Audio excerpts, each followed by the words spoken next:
friends, Jay here. So today I am here to talk to you about some of my favorite reads from the month of November. We're also going to talk about the few books that I picked up. I really didn't pick up too many, but I did pick up some big popular books. So we're definitely going to talk about those. Well, like purchases. So I'm going to do a little haul. We're going to talk about my favorites. When it comes to the wrap-up portion of this vlog, I actually have it all, of this video, I have it all in my November reading vlog. I did that more wrap-up style. My vlogging wasn't great in the month of November. We're just going to be real there. So it's all contained in that video. So I'm going to go ahead and link that for you so you can go ahead and check that out if you want to know specifically what I felt about each book. Let's quickly talk about my favorites. First things first, I've got an Evie Mitchell here, and that is Not My Type. Not My Type is a book that features a heroine in a wheelchair, and she is also a sex therapist with a podcast. So I loved everything about this book. She ends up contacting a friend of a friend who happens to be a rigger, or a guy that practices shibari. So they tie up their partners and things, and about how that can help people who, you know, are more like our heroine. They end up trying some things out and end up in a romantic relationship together. I thought this turned out really cute. It was definitely one of my favorite reads. The way Evie Mitchell writes is just chef's kiss for me. Her women are never like the thinnest, like rail waif perfect women. They always have a little bit of curve on them, you know, a little bit of chub like real women do and things like that. And I just really love the way she writes it. The next two are from the same author and the same series. They fed my soul in the same way, so I'm going to talk about them together. So first up, Two Wrongs Make a Right. This is by Chloe Leese. This is a Much Ado About Nothing inspired romance, and we are dealing with an autistic heroine who is also pansexual, which made my heart very, very happy. It's not often I run across pansexual heroines like myself, so I really loved this. Bea and Jamie were fantastic. These are definitely Beatrice and Benedict from Much Ado About Nothing. They have meddling friends who keep pushing them together, so they decide to fake date and, you know, prove them all wrong, but of course they end up falling in love along the way. It's perfection. I really, really loved it. 10 out of 10 would recommend. Zero regrets. The next book in that series is Better Hate Than Never, and this is Kate and Christopher, and this is inspired by Taming of the Shrew. Now, if you know me, you know I love Shakespeare.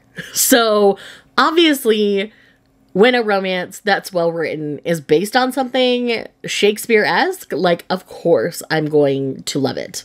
Much Ado About Nothing and Taming of the Shrew are two of my favorite Shakespeare plays, so this just played really well for me. The other sister's named Juliet, so I'm guessing we're going to get a Romeo and Juliet style thing coming up. With that said, I really loved these two relationships. I love the way Chloe Leese approached each of them. Each of them had, like, anxiety or other mental health rep going on within them, and I really just loved the way they both played out, because these couples ended up bolstering each other, and it was just so good. Y'all, it's just so good. So the next book is just a surprise for the month, because I didn't think I was gonna like this, but I ended up loving it. So here we are. This is Hayseed by Vera Valentine. This is a scarecrow monster romance. Do I need to say much more other than I was surprised I loved this? I gave it a solid 4. This was so well written. This is the same author that does the Door romance, if you've heard about that running around the community. But anyways, the way this was approached, it actually had a flushed out story arc, even though it's only like 50 pages. So like, I'm here for it. Like, I love that she took the time to give our characters like an established kind of backstory before we even dove into the sexy times, as we would say. So would definitely recommend checking out Hayseed if you're okay with a bonkers romance. The next one here I've got is A Duet with the Siren Duke. This is the next book I had in the, I forget what the series is called. It's a Married in Magic, Married for Magic series by Elise Kova. This is the same series as Deal with the Elf King. I really loved this particular installment in the series because it actually predates all of the other ones. So the main part of this story all takes place before the other stories happen. And then you get everything wrapped up after the other books have happened. So I do think it's best to read these books in order.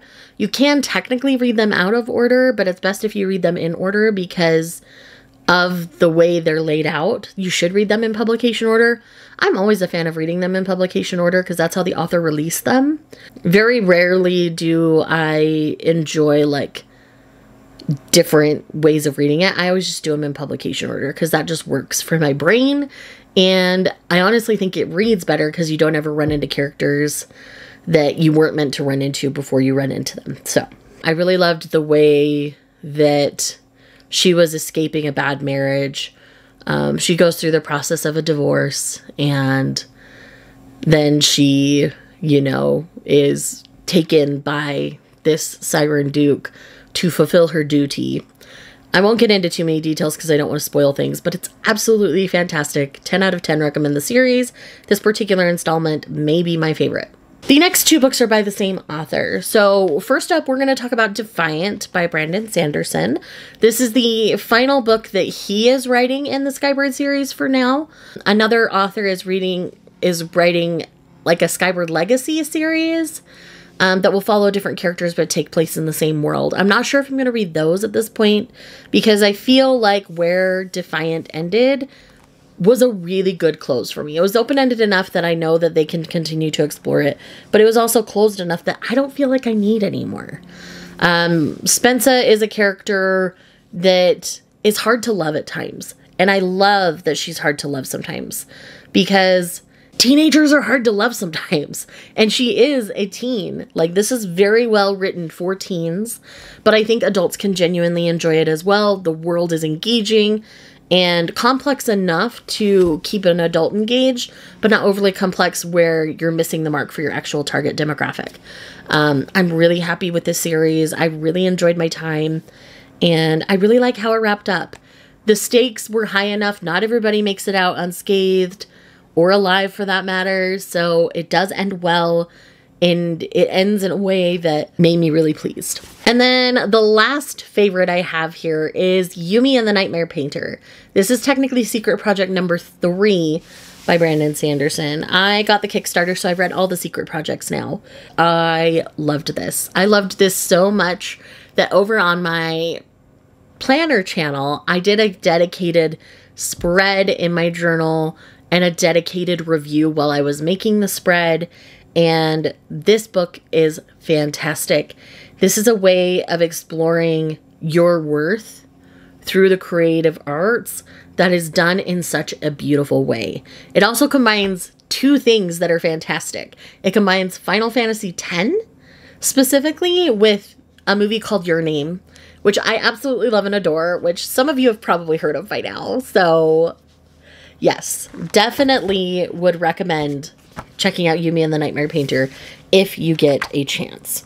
So with that said, the only thing we have left is to haul some books. So let's haul some books. All right, so I have the few books that I'm gonna haul right here. So let's dive in. First, the one thing that I got from Book of the Month this month was What the River Knows by Isabel Ibanez. I have read from this author previously, and I really loved the book that I read from her. I just wasn't as into the story, but I loved the writing. I feel like this one is appealing. My spidey senses are tingling, you could say, with this one. And I think this is one that I'm really gonna love because I loved her writing already. So the concept of this appeals to me more than the other series I tried from her. So again, very, very excited. So I have 2 books that I've already talked to you about, so I will briefly show you. I did pick up physical copies of Two Wrongs Make a Right and Better Hate Than Never because they were favorites. So I wanted to own physical copies of favorites. The next one I have here is the Heaven and Earth Grocery Store by James McBride. Now, I'm about halfway through this. I have soft DNF this for now just because my depression is too much right now. So just know that the writing is fantastic and the story that's being told is fantastic. But my little depressed brain and soul can't do this book right now. So I will come back to it eventually. But for now, we're going to put it down. Another book that isn't technically adding to my TBR, but will be part of a project for next year, is the annotated special edition of Archer's Voice. Archer's Voice is one of my favorite books by Mia Sheridan. It has these beautiful coral sprayed edges, and this is one that she went through and annotated herself. And I am so excited to reread this with her annotations. And I think I'm going to add my own to this one because it already has the wide margins that will make it really easy to add my annotations as well. So I'm very, very excited for this reread because the only times I've reread it recently, I've just done the audiobook rather than just physically reading it. So I think this will be a fun thing to do in 2024 for myself. Another one that I've already talked to you about is Defiant by Brandon Sanderson.